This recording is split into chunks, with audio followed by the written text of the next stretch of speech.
High বন্ধুরা, তো আজ থেকে আমরা একটা নতুন অ্যানিমি স্টার্ট করতে চলেছি। আর এই অ্যানিমিটা যথেষ্ট ছোট হতে চলেছে, মানে এর এপিসোডগুলো বেশ অনেকটাই ছোট হবে।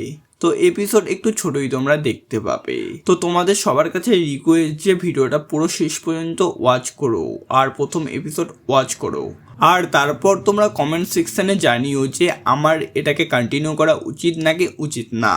আর একটা কথা আমি তোমাদের সবাইকে স্টার্টিংয়েই বলে দিচ্ছি ভাই, এটা 18+ অ্যানিমি হতে চলেছে, তো বাচ্চারা প্লিজ এই ভিডিওটা স্কিপ করে দাও। তো এখন ভিডিওটি স্টার্ট করছি। তো কাহিনীর শুরুতেই স্কুলের সিন দেখানো হয়, যেখানে টিচার পড়াচ্ছেন আর তিনি বলছেন যে এটা না যথেষ্ট ইম্পর্টেন্ট, তো তোমাদের এটাকে সিরিয়াসলি নেওয়া উচিত। বাট কোনো স্টুডেন্টই সিরিয়াসলি নেয় না, মানে সবাই নিজের মস্তিতে আছে ওখানে।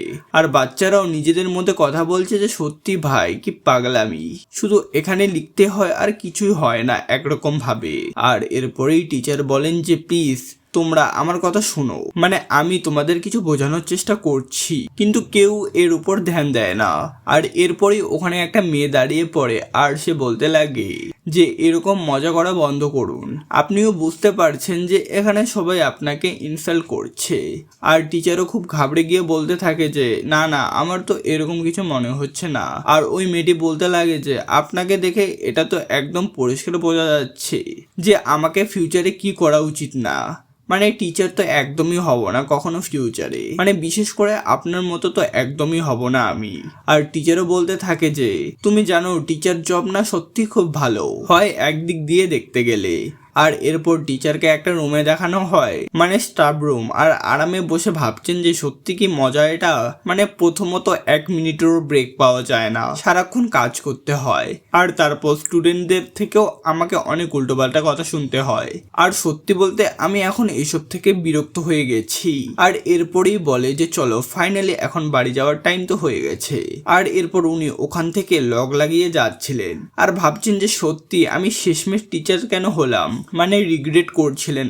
আর এরপরেই ঘড়িতে 12টা বেজে যায়।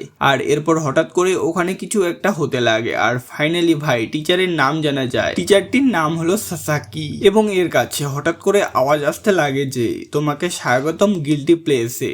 আর ওটা শুনে বান্দা বেশ অবাক হয়ে যায়। আর আওয়াজ তখনও আসতে থাকে যে নিজের ফেভারিট স্টুডেন্টকে এখন তোমার বেছে নেওয়ার সময় চলে এসেছে।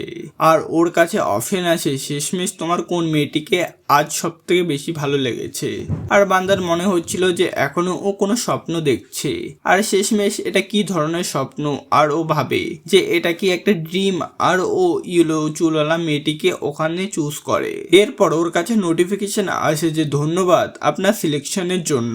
আর এরপরই টিচার একটা দরজা খুলে ভেতরে যান আর মেয়েটি বলে যে সত্যি কি বোকামির কাজ করছো, তুমি আজকে আমাকে বেঁচেছো। আর মেয়েটির নাম হলো হোসোতা।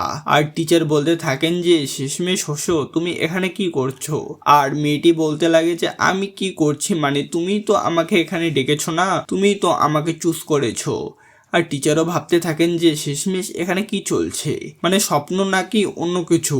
আর টিচার বলতে থাকেন যে তোমার ক্যারিয়ার অপশনে তুমি ব্ল্যাঙ্ক ছেড়ে দিয়েছো, মানে তুমি এখানে কিছু ফিল করোনি। আর হোসো বলতে লাগে যে শেষমেশ তো এতে কি প্রবলেম। আর তখনই সাসাকে বলতে লাগে যে যদি তোমার কোনো প্রবলেম না থাকে তো তুমি আমার সাথে কথা শেয়ার করতে পারো এখন। আর হোসো বলতে থাকে যে যখন আমি ডিসিশন নিয়ে নিব তো তারপর আমি তোমাকে বলে দিব, আর এখন প্লিজ তুমি আমাকে কিছু সময়ের জন্য একা ছেড়ে দাও। আর সাসাকিও বলতে থাকে যে অন্যদের স্বপ্নের ব্যাপারে জানাটাই আমার একরকম পারপাস, আর আমি তোমাকে হেল্প করতে চাই। আর আমি জানি না যে আমি তোমাকে হেল্প করতে পারবো কি পারবো না, বাট সত্যি বলতে আমি তোমাকে হেল্প করতে চাই। আর আমি তোমার ফিউচারের ব্যাপারে জানতে চাই যে শেষমেশ তোমাকে কি করতে হবে। আর এরপরেই ফাইনালি হোসো জানায় যে ওকে ফ্যাশন ডিজাইনার হতে হবে। আর টিচারও বলতে লাগে যে আচ্ছা এমন ব্যাপার নাকি। আর হোসো বলতে লাগে যে হ্যাঁ আমি জানি যে এটা একদমই ইম্পসিবল, বাট তাও আমি ট্রাই করব।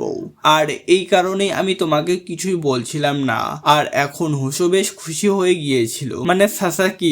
আর বলতে লাগে যে সত্যি ড্রিম তো খুব ভালো।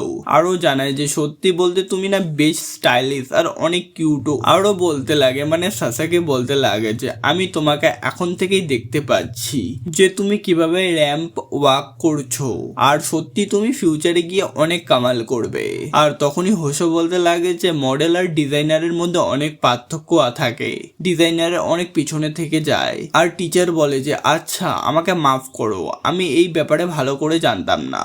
আর এরপরেই হোসো হঠাৎ করে বলতে লাগে যে আপনি আমার ফিউচারের ব্যাপারে কথা বলছেন, এটা শুনে আমার খুব ভালো লেগেছে।